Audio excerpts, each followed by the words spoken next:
نحمده ونصلي على رسوله الكريم اما بعد فاعوذ بالله من الشيطان الرجيم بسم الله الرحمن الرحيم قالوا انا تطيرنا بكم لئن لم تنتهوا لنرجمنكم وليمسنكم منا عذاب أليم قالوا طائركم معكم أئن ذكرتم بل أنتم قوم مسرفون قال رسول الله صلى الله عليه وسلم ليس منا من تطير أو تطير له أو تكهن أو تكهن له أو سحر أو سحر له ومن عقد عقدة ومن أتى كاهنا فصدقه بما يقول فقد كفر بما أنزل على محمد صلى الله عليه وسلم آمنت بالله صدق الله يا رب العالمين يا رب صل وسلم دائما أبدا على حبيبك خير الخلق كلهم۔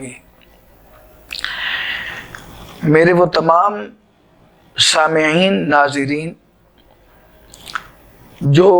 میری آواز جن تک پہنچ رہی ہے، آج یکم سفر کا مہینہ شروع ہو چکا ہے اور اس سفر المظفر سفر الخیر رسول کریم صلی اللہ علیہ وسلم نے اس ماہ مبارک کو سفر الخیر سفر المظفر خیر کا مہینہ اور کامیابیوں کا مہینہ قرار دیا ہے۔ بدقسمتی سے جس ماہ مبارک کو زبان نبوی صلی اللہ علیہ وسلم خیر کا مہینہ فرماتے ہیں، کامیابی اور کامرانی کا مہینہ فرماتے ہیں، عملاً پیارے نبی حضرت محمد صلی اللہ علیہ وسلم کی امت کا ایک بہت بڑا طبقہ اس مہینے کو منحوس قرار دیتا ہے۔ یہ وہ عمل، یہ وہ عقیدہ ہے کہ جو زمانہ جاہلیت میں لوگوں کا تھا، رسول کریم صلی اللہ علیہ وسلم پر شریعت مطہرہ وحی مبارکہ اترنے سے پہلے، آپ کے سر مبارک پر تاج نبوت سجانے سے پہلے لوگوں کے اندر سفر کے مہینے کے متعلق یہ عقائد موجود تھے جن کی نفی، جن کی اصلاح رسول کریم صلی اللہ علیہ وسلم نے فرمائی اور ان سب کی نفی فرما دی۔ ان تمام عقائد، نظریات، توہمات، رسومات، بدعات، اس کی آپ نے اصلاح فرما دی۔ آپ نے ارشاد فرمایا کہ یہ مہینہ خیر کا مہینہ ہے، یہ مہینہ کامیابی کا مہینہ ہے۔ چونکہ لوگوں کے اندر اکثریت ایسے لوگوں کی ہوتی ہے کہ جو دین سے اور اپنے پیارے نبی حضرت محمد صلی اللہ علیہ وسلم کی مبارک سنتوں سے ناواقف ہوتے ہیں، اعمال نبوی صلی اللہ علیہ وسلم سے بے خبر ہوتے ہیں، اور سینہ در سینہ ان کے اندر زمانہ جاہلیت والی رسومات، توہمات اور دیگر عقائد چلتے چلے آ رہے ہوتے ہیں، اور ان پر ان کا جماؤ انتہائی شدت کے ساتھ ہوتا ہے، اور وہ یہ بات بھول جاتے ہیں کہ جب ہم مسلمان ہیں تو پھر ہماری زندگی کے تمام طور و طریقے وہ رسول پاک صلی اللہ علیہ وسلم کی سنت کے مطابق ہوں، آپ کی ہدایات کے مطابق ہوں، آپ کے طریقے کے مطابق ہوں۔ آپ کی سنت سے ہٹا ہوا کوئی بھی عمل ہے، جب ہمیں پتہ چل جائے کہ یہ عمل ہمارے پیارے حبیب حضرت محمد صلی اللہ علیہ وسلم کی مبارک سنت سے ہٹا ہوا ہے، ہمیں فوراً چھوڑ دینا چاہیے۔ لیکن ہم چونکہ ماں باپ سے اور وہ اپنے بڑوں سے وجدنا آباءنا، ہم نے اپنے آباء و اجداد کو اسی عمل پر دیکھا ہے، معاشرے میں، اپنے علاقے گلی محلے میں پرانے لوگوں کو ہم نے دیکھا وہ یہ کرتے چلے آئے ہیں، تو ہم بھی اس کو کریں گے، یہ ہمارا رواج ہے، یہ ہماری رسم ہے، یہ ہمارا طریقہ ہے۔ تو یہ ہمارے ٹوٹل دلائل ہوتے ہیں، تو اس وجہ سے ہم سنت مبارکہ کو ایک طرف رکھ دیتے ہیں اور ان رسومات پر عمل کرتے ہیں۔ زمانہ جاہلیت کا قرآن کریم نے جس انداز سے ان کی شدت اور اس جماؤ کا ذکر فرمایا ہے، تو سیدنا موسیٰ علیہ السلام سے وہ کہنے لگے کہ قالوا انا تطیرنا بکم لئن لم تنتہوا لنرجمنکم وليمسنکم منا عذاب علیم۔ یہ معاشرے کے افراد حضرت موسیٰ علیہ السلام جو اللہ کے نبی ہیں، صاحب کتاب ہیں، صاحب تبلیغ ہیں، مبلغ ہیں اور امت کے رہنما ہیں، اور وہ ان کو اللہ سے ملاتے ہیں، اللہ سے جوڑتے ہیں، توہمات سے، رسومات سے اور عقائد فاسدہ سے ان کو نکال کر رشد اور ہدایت کی طرف ان کو لاتے ہیں۔ اس سب کے باوجود وہ کہتے ہیں کہ تطیرنا بکم، ہم آپ کو منحوس سمجھتے ہیں۔ اب یہ تیار یہ کیا چیز ہے؟ اصل میں یہ ایک طیر عربی میں پرندے کو کہتے ہیں، اور زمانہ جاہلیت میں یہ توہمات پائے جاتے تھے کہ پرندہ اگر دائیں سے بائیں طرف اڑ جائے تو وہ اپنے کام کو دوام بخشتے تھے اور اس کام کو شروع رکھتے تھے، اور اگر کوئی پرندہ بائیں سے دائیں طرف نکل جائے تو وہ اس کام کو روک دیتے تھے۔ دیگر جانوروں کے ساتھ بھی یہی معاملہ تھا، شکار کے جانور ہو گئے، ہرن ہو گیا اور پرندے ہو گئے، جنگلی پرندے، دیگر کتا، بلی، تو ان سے وہ بدشگونی لیتے تھے، یہاں تک کہ عورت اگر راستے میں آ گئی اور اس سے بھی وہ بدشگونی لیتے تھے۔ کوا گھر کے سامنے بیٹھ گیا دیوار پر، درخت پر، تو اس کو بھی وہ بدشگونی میں شمار کرتے تھے اور اسی سے وہ فال نکالا کرتے تھے۔ تو عمومی طور پر اس کو طیر کے عنوان سے بدفالی کسی قسم کے بھی ہو تو اس کو عرب کے اندر اسی طریقے سے کہا جاتا تھا۔ رسول کریم صلی اللہ علیہ وسلم نے ان تمام چیزوں سے منع فرمایا، اور اللہ رب العزت نے بھی اس کی واضح طور پر اس قوم کی اس عادت کو، اس کے عقیدے کو، اس کے توہم کو بیان فرمایا کہ ایک نبی ساری کائنات کے انسانوں سے افضل ترین ہوتا ہے، اور قوم کی روایات یہ کہ اس نبی کو وہ ان چیزوں سے منع کرنے کی وجہ سے کہتے یہ منحوس ہے۔ یہ قوم کی عادت تھی۔ آج تک انبیاء کے وارثین بھی اگر توہم پرستی سے، رسم و رواج سے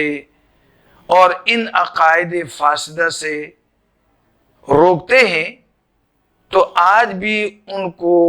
بڑی سختی سے پیش آیا جاتا ہے ان کے ساتھ، اور مختلف القابات سے ان کو نوازا جاتا ہے۔ چنانچہ ہمارے معاشرے کے اندر ہندو روایات بھی موجود ہیں اور زمانہ جاہلیت کی عرب روایات بھی موجود ہیں کہ سفر منحوس مانا جاتا ہے، خصوصاً پہلے 13 دن 13 تیزیاں کے نام سے یہ منحوس سمجھی جاتی ہیں۔ یاد رکھیں، نحوست یہ زمانے میں نہیں، دن میں نہیں، وقت میں نہیں، بلکہ نحوست انسان کے اعمال میں ہے، اور قرآن کریم نے اسی کو فرمایا، نبی نے اس کے جواب میں فرمایا کہ نحوست تمہارے ساتھ ہے، تمہارے اعمال کی وجہ سے ہے۔ یہ زمانے میں یا کسی کی ذات میں نحوست نہیں ہوا کرتی، اعمال میں نحوست ہوتی ہے، اس اعمال کی وجہ سے انسان منحوس سمجھا جاتا ہے۔ تو اس مہینے کے اندر شادیوں کا نہ کرنا، وجہ کیا جی؟ نحوست ہے۔ اور مختلف جگہوں پر مختلف خیالات کہ جی 13 تیزیاں ہیں، اپنے غلوں سے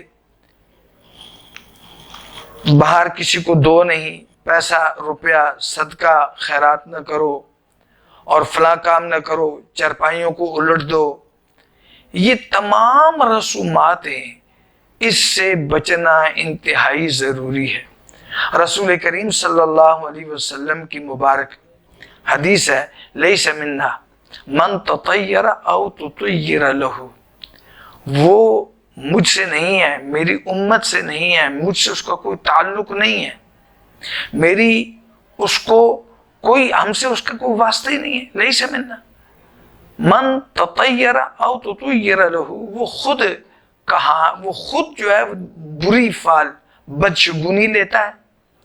اور لوگوں کے لیے بدشگونیاں لیتا پھرتا ہے، ان کو بتاتا پھرتا ہے۔ اسی طرح سے فرمایا او تکہنا او تکوہن لہ، وہ کہانت کرتا ہے یا دوسروں کے لیے یہ کہانت والے معاملات کرتا ہے۔ آج آپ دیکھ لیں، عورتوں کی لائنیں لگی ہوتی ہیں، کسی کو جن پڑ جائے تو اس کو، غریب کو جن تکلیف دے رہا ہوتا ہے، اور یہ اس سے پوچھ رہی ہوتی ہے کہ مجھے تعویذ کس نے کیے، فلاں کس نے کیے، یہ کس نے کیے۔ وہ اپنے معاملات جن سے پوچھتے ہیں، اور اگر اس نے کچھ بتا دیا اول فول تو وہ اس کو پکا سمجھ لیتی ہیں کہ جی یہ تو فلاں کو جن آیا تھا، یہ تو جن نے بتایا، یہ تو جن نے یہ بات بتا دی، تو یہ سچی ہے۔ ان بنیادوں پر گھر گھر کے اندر فساد، لڑائی جھگڑا۔ اسی طریقے سے بہت سارے جگہوں پر ایسے لوگوں کی کوئی کمی نہیں کہ جو چور پکڑنے کے لیے ناخن دیکھتے ہیں اور لوٹا گھماتے ہیں اور پانی کے اندر کوئی جنتر منتر کرتے ہیں، اور پھر اوٹ پٹنگ مارنا شروع کر دیتے ہیں کہ جی فلاں نے کیا، یہ کیا، وہ کیا۔ اور اس سے ہوتا کیا ہے کہ قریبی رشتوں کے اندر دھراڑیں پڑ جاتی ہیں۔ معاشرہ جس کے لیے اللہ کے نبی نے کہا کہ تواصی بالحق، فرمایا کہ دیکھو حق بات کہو، اور اپنے ذی محرم، اپنے اقربا رشتہ دار، اپنے پڑوس والے خود گھر میں پکاؤ، ان کو دو تاکہ محبت بڑھے، ہدیہ تحفہ دو، محبت بڑھے، رشتہ داریاں کرو، محبت بڑھے۔ یہ وہ چیزیں ہیں جن سے محبت تو ہوتی نہیں، البتہ اس سے دشمنیاں پرورش پاتی ہیں، اور یہ زیادہ تر کام مستورات کے اندر ہوتا ہے، اور اس کے ذمہ دار یقیناً مرد بھی ہوتے ہیں کہ وہ مساجد میں علماء سے سنتے ہیں تو وہ جا کر یہ تعلیم، سنت کی تعلیم، شریعت کی تعلیم اس کا مذاکرہ گھروں میں نہیں کرتے، جس کی وجہ سے مستورات، توہمات، بدعات، خرافات اور من گڑھت چیزوں کے اندر ان کے عقائد میں وہ جمی ہوتی ہیں اور پورے خاندان کو اس میں جکڑا ہوتا ہے۔ کیوں ایسا کر رہی ہو؟ ہم نے اپنی اماں، نانی، دادی اور اس سے پہلے یہ رسم ہمارے یہاں چلی آ رہی۔ اللہ کے نبی نے فرمایا کہ اسی طریقے سے من سحر او سحر لہو، جادوگر خود ہے، ٹونا گر خود ہے، اور جس کے لیے وہ ٹونے کر رہا ہے، جو ٹونے کروا رہا ہے، یہ سارے کے سارے اللہ کے نبی لیس منا، ان کا مجھ سے کوئی تعلق نہیں ہے۔ اور اللہ کے پیغمبر نے ارشاد فرمایا من عقد عقدتن، اب یہ گرے لگانا، بازوؤں پر کالے دھاگے باندھے ہوئے، گلے میں کالے دھاگے، رسیاں لٹکائی ہوئی ہیں، دھاگے باندھے ہوئے، اور یہ تو اپنے گلے اور بازوؤں میں باندھنا ہے۔ حد یہ ہو گئی ہے کہ درختوں کے ساتھ جا کر کپڑے باندھ دیتے تھے اور درختوں کے ساتھ ان کے اندر کیلیں ٹھوک دیتے ہیں اور اس میں مرادیں مانگی جا رہی ہیں۔ مسلمان اتنا اپنے عقائد سے گر چکا ہے کہ زمانہ جاہلیت کی اس روش سے پیچھے ہٹنے کو تیار نہیں۔ جاہلیت کس کو کہتے ہیں؟ عمومی طور پر لوگ یہ سمجھتے ہیں کہ جاہل اس کو کہا جاتا ہے کہ جو پڑھا لکھا نہیں ہے، جس نے 5 کلاسیں، میٹرک پاس کر لی، ایم اے کر لیا، بی اے کر لیا، ڈاکٹر بن گیا،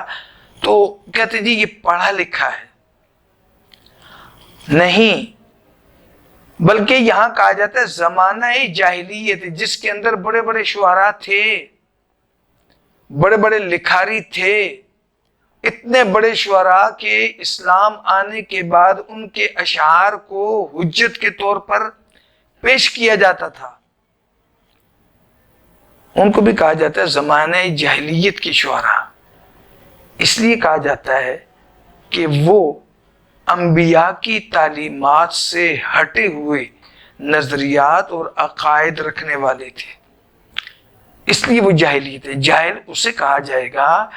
کہ جو شریعت کے علم سے نابلد ہو، بہت بڑا عقل مند ہے لیکن شرعی علوم اس کے پاس نہیں ہے، سنت عمل اس کے پاس نہیں ہے، سنت علم اس کے پاس نہیں ہے، اور وہ توہم پرستی کی طرف لگا ہوا ہے، اس کو زمانہ جاہلیت کی باقیات، سیئات کہا جائے گا۔ اسی طرح اللہ کے نبی صلی اللہ علیہ وسلم نے ارشاد فرمایا من اتا کاہنا فصدقہ بما یقول، جس کے پاس کوئی کاہن آیا، جس کے ساتھ کوئی جن، بھوت، پریت اس کا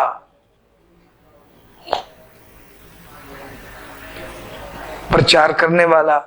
اس باتیں بتانے والا، غیب کی خبر دینے والا ایسا بندہ آیا اور اس نے کچھ خبریں دی کہ تمہارے ساتھ یہ ہو گیا، یہ ہو گیا، یہ ہوا تھا، یہ ہوا تھا، فصدقہ ہو۔ آج لوگوں کی حالت یہ ہو چکی کہ طوطے والا بیٹھتا ہے زمین پر، فٹ پاتھ پر،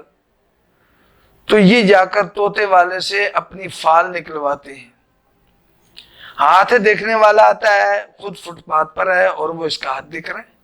اس سے ہاتھ دکھوا رہے ہیں، اپنی قسمت پوچھ رہے ہیں۔ فرمایا کہ کاہن کسی کے پاس آئے یا کسی کاہن کے پاس یہ جائے، فصدقہ ہو، اور اس کی باتوں کی تصدیق کر لے کہ یہ سچ کہتا ہے، اس پر اعتقاد کر لے۔ اللہ کے پیغمبر فرماتے فقد کفر بما انزل علی محمد صلی اللہ علیہ وسلم، اس نے میرے اوپر جو کچھ نازل ہوا ہے قرآن کریم، وہ یہ مطلوع اور غیر مطلوع، اس کی اس نے تکذیب کر دی، کفر کر دیا، انکار کر دیا۔ ان تمام توہمات سے اس ماہ مبارک میں بچا جائے، شادیاں کی جائیں۔ صحابہ اکرام اس مہینے کو منحوس نہیں سمجھتے تھے، اولیاء اللہ اس مہینے کو منحوس نہیں سمجھتے تھے۔ وہ افراد کہاں ہیں کہ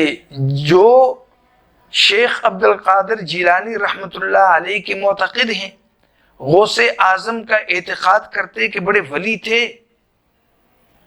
تو ذرا ان کی کتاب غنیت الطالبین تو دیکھ لیں کہ کیا اس میں کوئی گنجائش ہے ایسے توہمات کی۔ دیگر بڑے بڑے اولیاء،